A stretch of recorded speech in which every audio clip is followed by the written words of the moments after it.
hai sẽ đây slap này lô sầm đai thật tục cả về tận niên nè dương mơ mà nô đại riệp nó slap từ mình sâu sở nọc luôn ban đây phải chiêm nâng việc đa mình xua nâng mình sở nọc luôn để ban chia bỏ rán lục tha môn pe để slap nâng nho ai mà riêng đây tờ say tờ sâu nâng nho từng óc ban lô sầm đây thả môn nâng slap nho óc luôn pran sọp sọ say nho óc sọ say thamប្រមាត់កាលណាធေါ်3ដើរចេញបាត់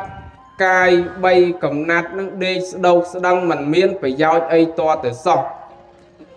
នៃរូបរាងកាយរបស់យើងដែលយើងអង្គុយជាប់អង្គុយចិត្តគ្នាបានហៅគ្នាបានសួរសុខទុក្ខគ្នាបាននៅលើផ្ទះបានអាស្រ័យទៅលើធម៌3ពពុទ្ធព្រះអង្គសម្ដែងថាអាយុឧស្មាចវិញ្ញាណังយទាកាយ៉ាងចហន្តិមੰអបវត្តោតទាសេតិនិរដ្ឋังវកលង្ករੰ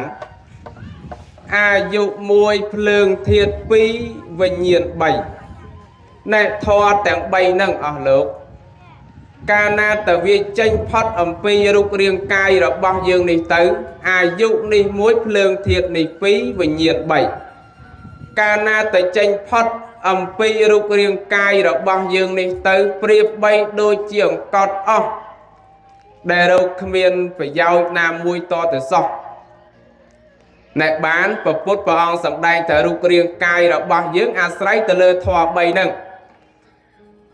អាយុនៅមានកាយនឹងប៉ះទៅនៅក្តៅផងត្រជាក់ផង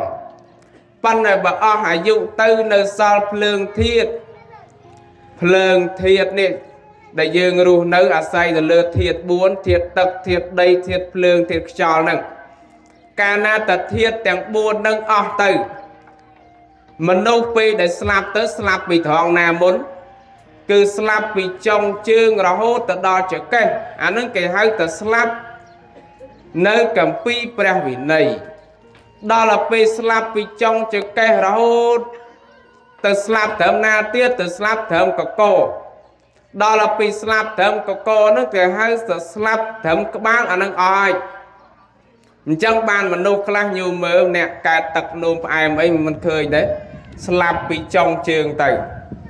នៅពេលណាដែលតសៃនឹងវាលែងរត់អានឹងឈ្មោះតែស្លាប់ហើយអញ្ចឹងបានគេថាហេតុអី